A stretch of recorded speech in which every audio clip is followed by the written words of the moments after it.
টুনটুনি পাখির বাসা।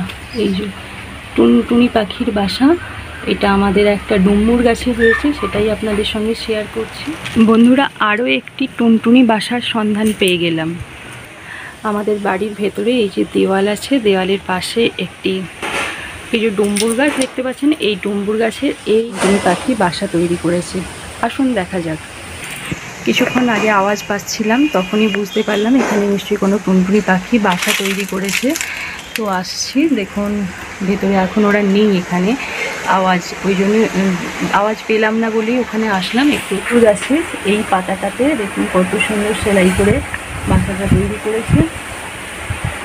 দর্জি পাখি এমনিটিয়ার নাম দেওয়া হয়েছে। এই দিকটাও খুব সুন্দরভাবে সেলাই করেছে, আর এদিকটাও খুব সুন্দরভাবে সেলাই করেছে। যাক থাক, ওদের বাসা অক্ষত থাক। এই পাতাটা যাতে না উড়ে যায় সেই জন্য আরেকটি লতা নিজে সুতোটা দিয়ে টানান দিয়ে দিয়েছে। এই সুতোটাকে টেনে এনে, সুতো নয়, এই যে একটা তেলাকুচি, এটা শাক, এই তেলাকুচির শাকের একটা রোঁয়া থাকে, এই রোঁয়াটাকে এই পর্যন্ত দেখুন টানান দিয়ে দিয়েছে, কারণ যাতে পাতাটা যাতে না বেশি নড়ে, পাতাটা যাতে না বেশি নড়ে, এই যে হাওয়া দিচ্ছে, হাওয়াতে যেতে বেদিক ওদিক না নড়ে, সেই জন্য তেলাকুচি, এই যে শাকটা, এই যে তেলাকুচির শাক, এটা এই তেলাকুচির শাকের এই রোঁয়া দিয়ে এখানে টানান দিয়ে দিয়েছে। কত বুদ্ধি ছোট ছোট পাখিটা। এই ভেতরটা দেখা যাক। এই যে এটা দিয়ে প্রবেশ করে, এখানটা ফাঁকা আছে, ভেতরে কোনো ডিম বা বাচ্চা কিছু নেই।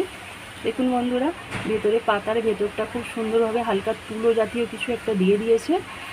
ডিম পারবে যতটা সম্ভব, কারণ এখনও পর্যন্ত কোনো ডিম বা বাচ্চা কিছুই নেই। যদি ডিম দেয় তাহলে অবশ্যই আপনাদের সঙ্গে সেটা শেয়ার করব।